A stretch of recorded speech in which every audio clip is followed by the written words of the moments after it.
2, 1.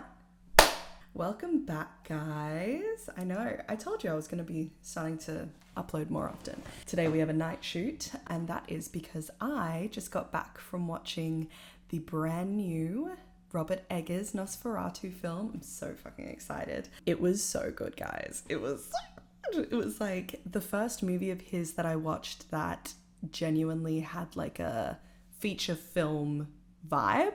It wasn't just kind of like a period piece study. Like, I love Robert Eggers, don't get me wrong, like I genuinely love him, but this felt like a genuine blockbuster narrative film. It wasn't like as conceptual as I think a lot of his other films have been. And because I loved it, I thought, and also because I've seen the original film, I thought it would be a great fun little video for us to compare the 1922 version and the 2024 version. Very, very different films. But I thought we'd run through the 1922 version, the 2024 version, the differences between the two, and then my personal thoughts and feelings about which one I guess I liked better.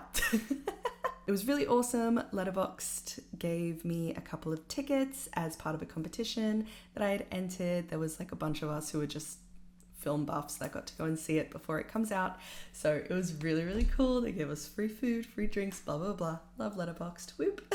All right, I think a good place to start is to look up the official synopsis of the original Nosferatu film, because that'll give us a good idea of the plot. According to Google, Hutter is sent by his master to finalize a deal with Count Orlok.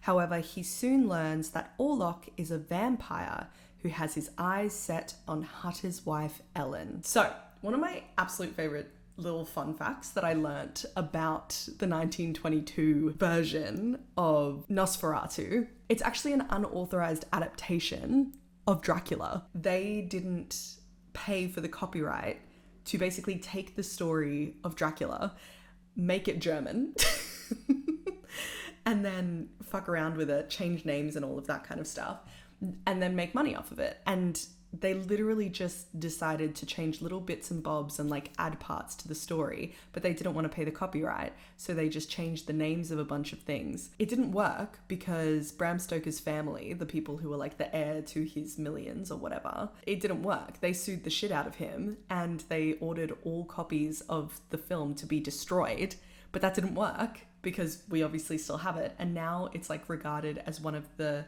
original horror films, one of the first paved the way for horror films that we have today, which is just such a crazy, it's so fucking badass and metal. I genuinely just assumed that it was just an adaptation of Dracula, that they had just remade it, and I didn't really know how copyright law worked in 1922. I just assumed maybe it wasn't really a thing, or they paid the money because I don't know how much it would cost. But that was just a really fun thing that I learned whilst researching for this video, so thought I'd share it with you.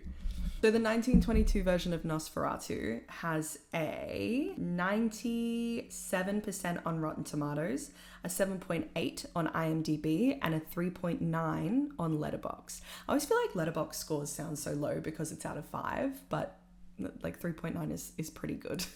So the 1922 version is a German silent expressionist film. It's not that it doesn't hold up, it definitely does hold up. You can watch it. I did watch it on double speed when I rewatched it recently. The first time I watched it properly, but recently when I watched it, I rewatched it on double speed. It's only an hour and 20 minutes, but you definitely have to be somebody who can watch silent films because it's a very simple film, a very simple story. What I just read out to you from Google is exactly what the film is. It's because it's a silent film, there's not space for character development. A lot of the acting is a lot more caricature. It's not a film in the same way that films are today. And as I mentioned before, it is deemed to be one of the first ever horror films. So if they hadn't gotten a little bit spicy with copyright law, we might not have the horror genre that we do today. Another fun fact that I found out whilst researching this video is that Nosferatu is the first film that shows a vampire dying from exposure to sunlight. I have nothing more to say about that. I just found it a fun fact. There's also weirdly a hyena that's playing the part of a werewolf in the movie as well. In general, the vibe of the original Nosferatu is that it's not scary. It's like, sure, it's like unsettling and it's creepy, and I think the music does what it does, and there's a certain gothic aspect of like the black and white kind of way that the film was made, but it's not scary. It's not a horror film, and it wouldn't affect us today. But it also has like this goofy aspect to it. Like when Count Orlok gets off the boat, he's just carrying around his own coffin, like just sideways, he's carrying around his own coffin, which is so goofy. Like it looks so goofy. There's also the moment at the start when Thomas reaches the castle. The coach that picks him up is being driven by Count Orlok in disguise. Like it's really goofy. Like I would say kids could watch it. Maybe it would be a little bit creepy, but like it definitely doesn't have a really chilling or like super scary feel about it. I think that the guy who plays Count Orlok is doing a fantastic job of like standing still and being like, whatever the fuck that he's doing. But I don't think that it strikes the same fear in hearts as modern day horror films would. But I'm sure at the time it was like wacky, crazy, holy shit, what are we watching? People were probably fainting, crazy stuff going on. I really like the original because I first watched it like maybe 5 or 6 years ago when I was going through a little silent film period of my life, and I did really like it. I just think that I watch silent films in a very different way to how I watch like cinema. So it actually, even though I was the person who made the choice to make this video, it's actually quite difficult to compare the two films. Also, I feel like I haven't mentioned yet, but the original film was directed by F.W. Murnau. Murnau, I think is how you would pronounce it. I do also feel like as though I need to mention that the original Nosferatu film has been accused of being fairly anti-Semitic. Now, whether or not these are true, I'm not 100% sure, but it is said that Count Orlok and his little minion dude Nock very much like kind of carry some stereotypical characteristics of Jewish people at the time, and a lot of the negative talks and like way that they're referred to by the other characters are similar to the way that Jewish people were referred to at the time. There's also the writers of the film choosing to move Dracula from moving from Transylvania to England, from Transylvania to Germany, was like supposed to feed into this fear, like the fearmonger German people who were scared that their homes and their jobs were being taken away by Jewish people. Like, I think, look, the film came out in 1922. It was like right when World War I had just wrapped up, and I think that there is definitely a level of tension that would have been going on at the time. I do not want to accuse anybody of anything, but that is what I've seen in the Wikipedia page. Okay, so let's talk about the film that I just finished watching. The 2024 adaptation of Nosferatu by Robert Eggers, who is one of my favorite directors at the moment. I absolutely love his films. The first thing that I noticed about it was that it was a lot funnier than I thought it was going to be. I know that he's done like the fart jokes in the Lighthouse and shit, but like this one actually felt like there were moments that were meant to be intentionally humorous. Like it had a much more light-hearted vibe than a lot of the other films that I've seen him do. And that's what I mean when I say that it felt like a blockbuster. Like it didn't feel like a period piece or like a study on a time period or like him kind of really conceptualizing a narrative or anything like that. Like this felt like as though he was taking the Nosferatu story and turning it into something that could be accessible towards not only people who love horror films, but people who love film in general. And it was a star-studded cast, which like, I know that in The Witch, Anya Taylor-Joy was like the big breakout star, and I know that in The Northman it had a Skarsgård in it already, but like this was a star-studded cast. Like we had Aaron Paul Johnson? Is that his name? The guy from Angus Thongs and Perfect Stockings. Who's also going to be in like that Craven the Hunter movie that looks really, really bad. But it had him. It had Nicholas Hoult, who I've loved since Skins, like amazing actor. Lily Rose Depp really did a really good job in this movie. I actually was kind of not 100% certain if I thought she was a very good actress before this. I'd seen her in some of her dad's movies and like a couple of other things that she had done. I know I didn't watch The Idol, so I don't know how she did in that, but I actually thought she did a really good job. Like she did a really good job of playing possessed as well, which was something that was very surprising for me. I'm going to try and keep this not spoilery, but the story is literally like 100 years old. So, you know, take from that what you will. It was a star-studded cast, and I think that Robert Eggers did a really good job of like making it an accessible film for everybody, which I do think, like, I was talking to my sister about The Witch recently, and she was like, I was surprised because I was just expecting to watch a spooky movie, and instead I watched a pagan film. And I was like, yes, The Witch is a different experience. So far, the 2024 version has a 93% on Rotten Tomatoes and a 3.7 on Letterboxd. I would say the biggest thing that the film improved on was, like, as I mentioned, a silent film, it kind of has to be a little bit simple because all of the dialogue is happening on the text screen and the acting is a lot more of a caricature, so the characterization is kind of very on the nose. Well, this is what I think that Robert Eggers did really well, is he fleshed out all of those side characters, added in a couple of other ones that helped build the story, and actually gave them like motivations and reasons as to why they did what they did, or like even just the character of Thomas's friend, which is played by Aaron Taylor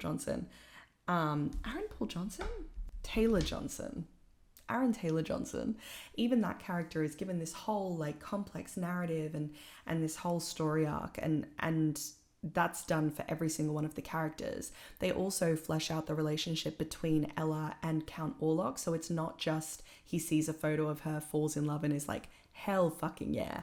It's like, no, he actually, they had some sort of rendezvous in the past, and there is a reason why they're connected, and there's a reason why Ella doesn't want Thomas to go to Transylvania, and it like makes it more of this fated situation where everything has been laid out perfectly to happen exactly as it's supposed to. So then it builds and adds to the scariness of Count Orlok as like this unstoppable force of nature that you can try and stop it, but he's always 10 steps ahead. Do you know what I mean? I definitely want to say, if we're talking about the acting, which I know I already have, Bill Skarsgård as Count Orlok is insane. Unrecognizable. That man is insane. Like, he is so talented. When we talk about him as Pennywise, you can still, like, he does an incredible job, but you can still kind of see him behind it. Unrecognizable. You would have no idea that it's Bill Skarsgård. I looked at an article where he said that he actually did like vocal exercises to lower his voice, not even minding you that he's doing like a thick accent the entire time. He is a different person. It's mind-blowing. It's kind of like Colin Farrell in The Penguin, but on steroids. The other thing about Robert Eggers that I will say is that he makes a beautiful film. It was like every shot was so gorgeous. There's a specific scene that happens at the start of the film when Thomas is going to the castle for the first time, and he stops at this crossroads, and it's so atmospheric. It's so beautiful. The world that he builds for this story is like both gothic, but there's still like an aspect of like romantic German influence as well. Like, it's a gorgeous film. The cinematography is out of this world. And as I mentioned, like, the biggest surprise for me was that if you enjoy possession films, or you're a fan of the Conjuring series or anything like that, I think that you would actually really like this film. The way that they depict the connection between Count Orlok and Ella, they very much portray the connection between Count Orlok and Ella as though she is possessed. So that was something that was really surprising to me, and also was like a really, maybe like the scarier part of the film, I would say. Like the Thomas like kind of running around, and like Aaron Taylor Johnson running around and like trying to solve the mystery of Count Orlok is like very much, it's very cool, it's very gothic, it is what it is. But I would say that the scarier part of the film is the relationship between Ella and Count Orlok, and what that does to her, and Count Orlok and what he does to people. Like, that's what I would say is the scarier aspect. And I think that Lily Rose Depp really held her own as a leading lady in this one. Okay, now let's dive into the differences between the two, which I feel like I've already touched on slightly. So as I mentioned, they did bolster the connection between Lily Rose Depp's character Ella and Bill Skarsgård's character Count Orlok. They very much built a whole narrative and a backstory behind why these two seem to be like psychically connected, and why Thomas was ill-fated from the beginning, and why Nock, Count Orlok's minion, chose to send Thomas to go and see Count Orlok. None of it was happenstance. Everything happened for a reason. Whereas in the original silent film, it kind of was just like, Nock got these like inconspicuous instructions from his master that he wanted to move to this town in Germany so that he could get out of Transylvania and have a new domain to terrorize. And so he just chooses the young, kind of idiotic, sort of prideful real estate agent to go and do so. And then he sees the photo of Ella, he falls in love, and that's it. Like, Count Orlok is obsessed, and that becomes everything. Whereas in the Robert Eggers film, that's not the case. There's also very much some raunchy shit in Robert Eggers films that is not in the 1922 version. There is a wild sex scene in there. I will tell you that. It kind of made me be like, whoa, and then I was like, oh, okay, we're okay. But like also, whoa, but like, okay, we're okay.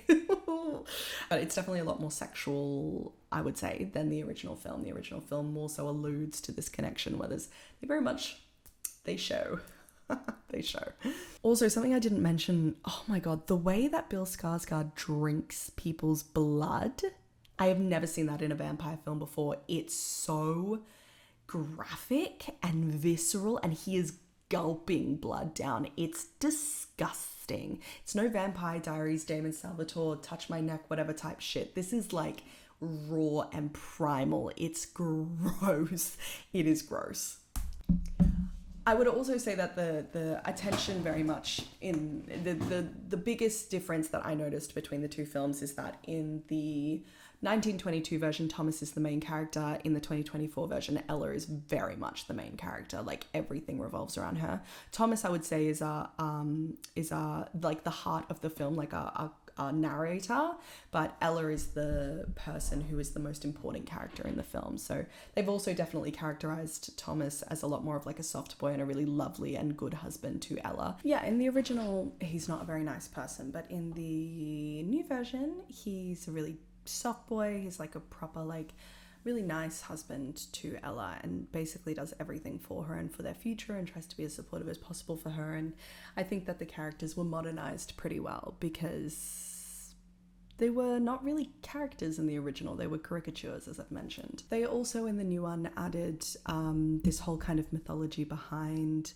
Count Orlok and Nosferatu / the vampires, and how they kind of choose this love of their life, and how they have to give themselves willingly to the vampire, and when they do, then they kind of belong to them forever. So you kind of get there's more of a time crunch, there's more of a, oh my god, Ella, like, stay strong, like, don't give yourself, but then she's in this impossible situation because everybody around her is dying from the fucking plague, or like being murdered by Count Orlok. So it's a lot more of like a good versus evil battle, is what I would say. And to wrap it up, let's talk about my final thoughts. So as you can tell, I obviously really loved the new one. I thought it was really, really good. The Witch will still have a special place in my heart, probably forever, as my favorite Robert Eggers film.